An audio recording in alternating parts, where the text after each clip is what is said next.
Files के general training writing task 2 में आपको 250 वर्ड्स का एक ऐसे लिखना होगा। जैसे मैंने आपको लास्ट वीडियो में बताया था कि फर्स्ट टास्क में आपको लेटर लिखना होता है 150 वर्ड्स का।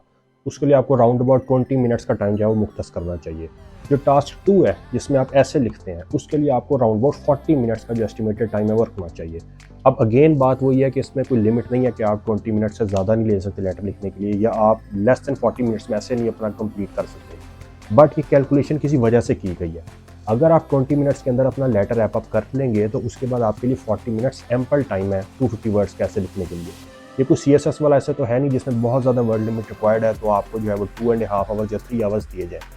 ये जो है ऐसे आपने जस्ट 250 वर्ड्स का लिखना है। उसके लिए क्या है कि ज़रूरी है कि आप एटलीस्ट 40 मिनट्स जो है वो टाइम निकालें, ताकि क्या है कि पहले 5 मिनट में जो आपको ऐसे का टॉपिक नहीं रह जाएगा। जैसे CSS में एक टॉपिक आता है या एक लाइन आती है जो उसमें कोई फ्रेज हो सकती है, यहाँ पे आपको एक प्रॉम्प्ट दिया जाएगा, आपको एक सिचुएशन जो है वो दी जाएगी और उसके बाद आपको कहा जाएगा कि दोनों साइड जो उनको उनकी ओपिनियन दें और एक साइड को जस्टिफाई करें। ठीक है, रेलिवेंट एग्जांपल्स इंक्लूड करें, अपना एक्सपीरियंस जो है वो इंक्लूड करें। तो उसके लिए ज़रूरी है कि आपने पहले टॉपिक की ब्रेनस्टॉर्मिंग करनी है। ब्रेनस्टॉर्मिंग कहते हैं कि माइंड में आपने खाका बनाना है। आपने टॉपिक अपने सामने देखते साथ उस पर लिखना तो नहीं स्टार्ट कर देना। आपने ज़रा उसको सोचना है, अपने माइंड में प्लान बनाना है कि अच्छा यार इन दोनों साइड्स में से मैंने किस साइड को जस्टिफाई करना है, और अगर मैंने एक साइड को सपोर्ट करना है तो मैंने दूसरी साइड का भी ओपिनियन देना है। फिर मैंने बैलेंस करके बताना है कि why I am taking this side. तो उसके लिए बड़ा ज़रूरी है कि एटलीस्ट आप 2-3 दफ़ा सिचुएशन को पढ़ेंगे तो ही आप उसको प्रॉपरली ग्रास्प कर सकेंगे और आप अप्रोप्रिएट लेटर लिख सकेंगे which will earn you maximum band score. Otherwise आप अगर सिर्फ 250 वर्ड्स पूरे लिमिट पूरी कर रहे हैं और आप कहें कि जी नाउ मुझे बड़ा अच्छा रिजल्ट मिलेगा क्योंकि मैं वो वर्ड लिमिट को जस्टिफाई कर रहा हूँ, तो that is not gonna cut it. Not only the quantity but also the quality matters. ठीक है, आपका जो आंसर है it should fully justify the situation with the examiner is asking you. तो उसके लिए ज़रूरी है कि एटलीस्ट आप पहले 5 मिनट्स जो है वो सिचुएशन को गो थ्रू करें, उसके बाद अपने माइंड में खाका तैयार करें और उसके बाद जो है वो प्रॉपर वे में लिखना स्टार्ट करें। अच्छा, 250 वर्ड लिमिट्स जो है अगेन यहाँ पे कोई नेगेटिव मार्किंग नहीं है कि आप 270 या 300 वर्ड्स लिख देंगे तो आपके जो मार्क्स डिडक्ट हो जाएंगे। बट आपको राउंड अबाउट 250 या 250 प्लस वर्ड्स तक तो आना ही आना है ना। आप 200 वर्ड्स के साथ तो नहीं अच्छा बैंड स्कोर ले सकते। आप 200 वर्ड्स तक लिखेंगे, 210 220 वर्ड्स लिखेंगे तो आपके मार्क्स डिडक्ट होंगे, आपका बैंड स्कोर माइनस में जाएगा। तो इसलिए जो है आपको इस लिख लिख इसकी प्रैक्टिस करनी है कि किस तरह मैं 3-4 पैराग्राफ्स लिख रहा हूँ जो उतने मेरे वर्ड लिमिट को जस्टिफाई कर रहा है। ना तो ये वर्ड लिमिट कम पड़ रही है और ना ही मैं इतने ज़्यादा वर्ड्स जो है वो लिख रहा हूँ जिसके लिए मुझे टाइम ज़रा 40 मिनट से ज़्यादा चाहिए हो और बाद में जो है वो टाइम मेरा ख़त्म हो जाए और मैं जो हूँ वो ऐसे को कंप्लीट ही ना कर सकूँ, बात अधूरी रह जाए और मार्क्स जो है वो कट जाए, बैंड स्कोर कम हो जाए। तो ये सारी आज की वीडियो में हम डिस्कशन करेंगे कि किस तरीके से आप जो ऐसे अटैम्प्ट कर सकते हैं बेहतरीन तरीके से और किस तरह आप ये जो राइटिंग टास्क 2 है इसको एस कर सकते हैं।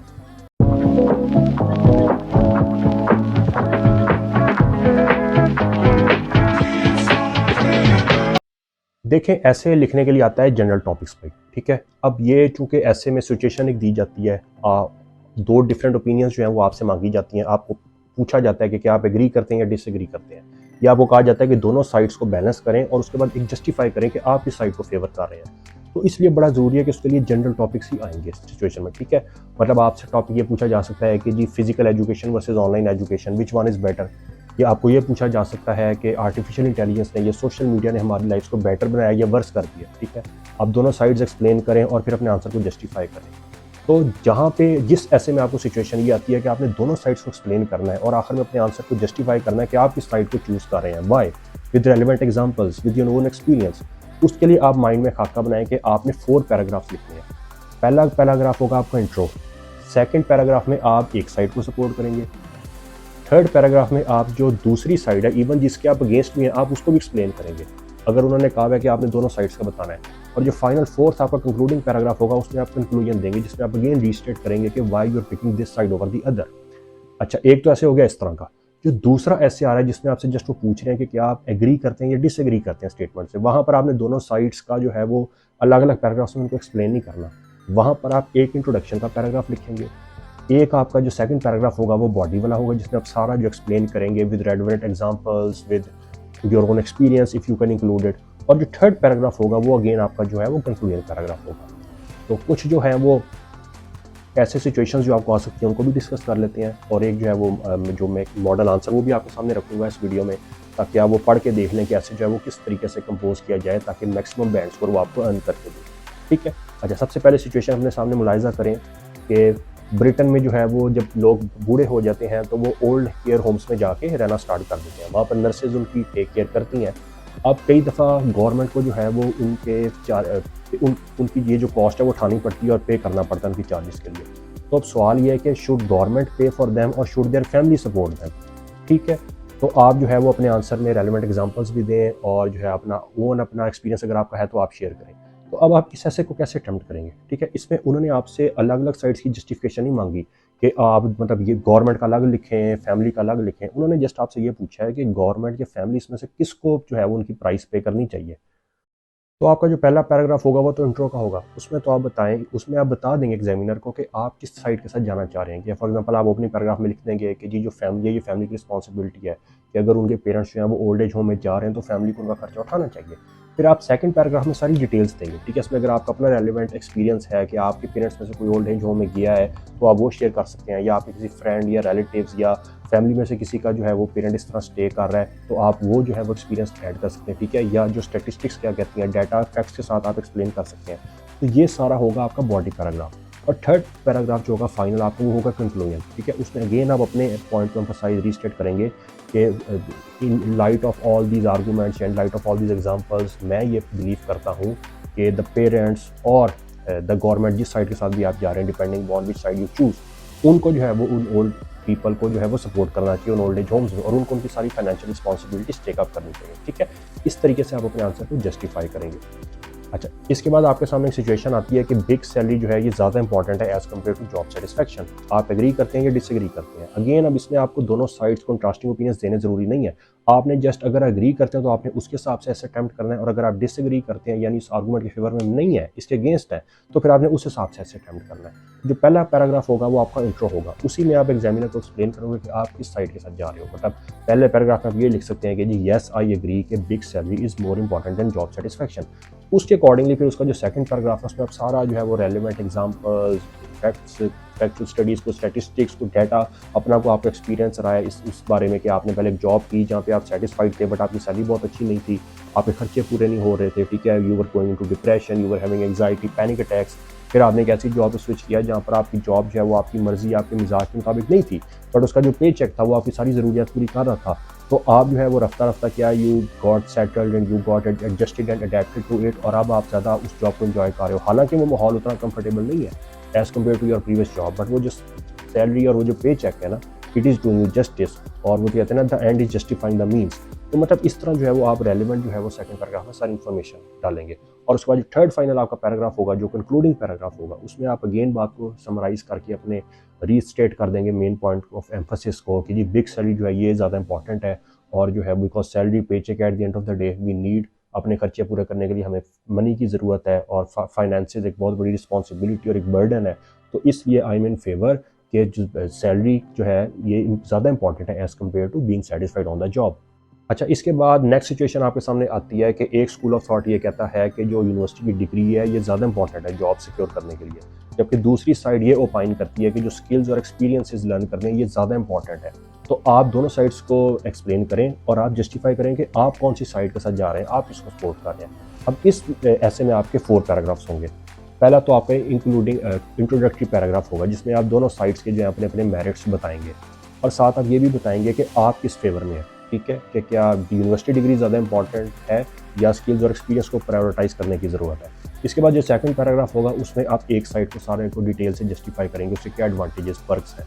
जो थर्ड पैराग्राफ होगा उसमें आप दूसरी साइड को जस्टिफाई करेंगे, उसकी सारी डिटेल्स डिस्कस करेंगे, और उसके बाद जो फाइनल पैराग्राफ होगा उसमें आप जो कंक्लूजन देंगे अगेन उसी को आप रीएम्फसाइज रीस्ट्रेस करेंगे कि ये चूँकि जो साइड 1 है, अगर मैं साइड 1 को चूज़ कर रहा हूँ यानी कि डिग्री ज़्यादा इंपॉर्टेंट है, तो वो इस वजह से डिग्री ज़्यादा इंपॉर्टेंट है क्योंकि उसके जो एडवांटेजेस हैं वो दूसरी साइड के एडवांटेजेस को आउटवे कर रहे हैं।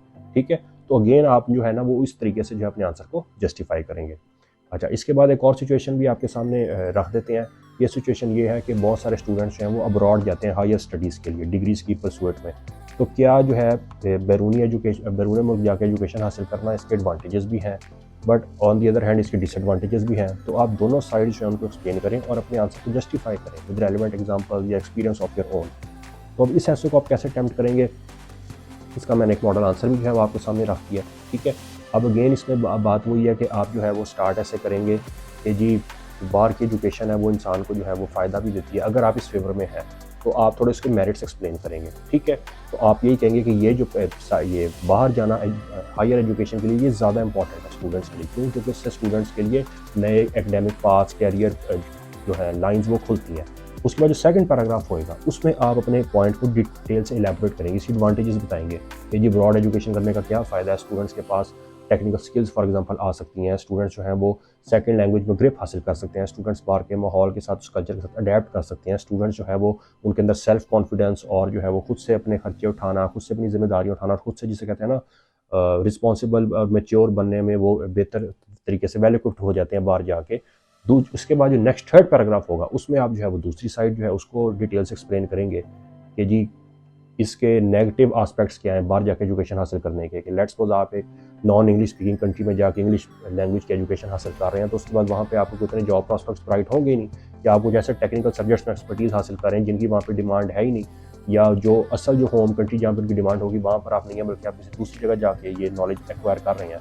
तो इसलिए ये जो नॉलेज आपने जो स्किल्स गेन की हैं इसकी एक्विजिशन का आपको कोई उन्होंने फ़ायदा नहीं आपको दिया। तो मतलब इस तरह जो है वो आप दोनों साइड्स को जब एक्सप्लेन कर लेंगे तो जो फोर्थ फाइनल आपका कंक्लूडिंग पैराग्राफ होगा ना उसमें आप वंस अगेन रीस्ट्रेस करेंगे कि आपने किस साइड को फेवर किया है, और चूँकि जो साइड जिसको आप जिस तरफ जा रहे हैं, जिस तरफ आपका झुकाव है, क्योंकि उसके एडवांटेजेस ज़्यादा हैं as compare to the other side, तो इसलिए आप समझते हैं कि हाँ स्टूडेंट्स को जो है वो अब्रॉड जाना चाहिए हायर एजुकेशन के परसूट में, बिकॉज वो जो है उनको ज़्यादा कामयाबी के मौके उनके लिए हमकिनार, उनको ज़्यादा जो है वो कामयाबी से हमकिनार करती है, और उनके लिए ज़्यादा जो है वो कैरियर पाथ्स और जो है वो कामयाबी के दरवाजे खोलती है। तो इस तरह जो है वो फोक्स आप जो है ना वो अपने ऐसे को वर्ड लिमिट के अंदर जस्टिफाई करेंगे डिफरेंट पैराग्राफ्स की शक्ल में, ताकि एग्जामिनर आपको मैक्सिमम बैंड स्कोर जो है वो देने पे मजबूर हो जाए। That was all about today's video. Good luck to all those aspirants who are going to appear in IELTS general training exam. और अगर आप इन टिप्स को, इन स्ट्रेटजीज़ को, इन ट्रिक्स को फॉलो करेंगे तो I am pretty sure you are gonna nail your writing task 2 which is essay writing. Once again बात वही है, टाइम लिमिट का जो है 40 मिनट्स के अंदर जो है आपने कोशिश करनी है कि आप ऐसे को कंप्लीट करें। पहले 5 मिनट जो है वो अच्छी तरीके से 2-3 दफ़ा सिचुएशन को, प्रॉम्प्ट को पढ़ना और उसको अंडरस्टैंड करना बड़ा ज़रूरी है। आपने ऐसे ही नहीं कि बस वो टॉपिक देखते ही जो है उस पर लिखना स्टार्ट कर देना, बल्कि पहले आपने अच्छी तरह समझ लेना है कि एग्जामिनर क्या आपसे क्या रहा है। क्या वो आपसे सिर्फ ये पूछ रहा है कि आप एग्री या डिसएग्री करते हैं? क्या वो आपको ये कह रहा है कि आपने दोनों साइड्स को एक्सप्लेन करना है और एक साइड को जस्टिफाई करना है? क्या वो आपको रेलेवेंट एग्जांपल्स और अपना एक्सपीरियंस भी शेयर करने के लिए कह रहा है कि नहीं कह रहा? तो जब आप सिचुएशन को अच्छी तरीके से गो थ्रू कर लेंगे, उसको प्रॉपरली माइंड में बिठा लेंगे, only then you are going to ace your essay writing. तो कमेंट सेक्शन में बताइएगा आपको आज की वीडियो कैसी लगी, and do recommend me which topic would you like me to explore next. आप सबसे मुलाकात होगी इंशाल्लाह अगली वीडियो में। तब तक के लिए अपना ख्याल रखें, दुआ में याद रखें। Stay safe, stay happy, stay blessed. Allah हाफिज़।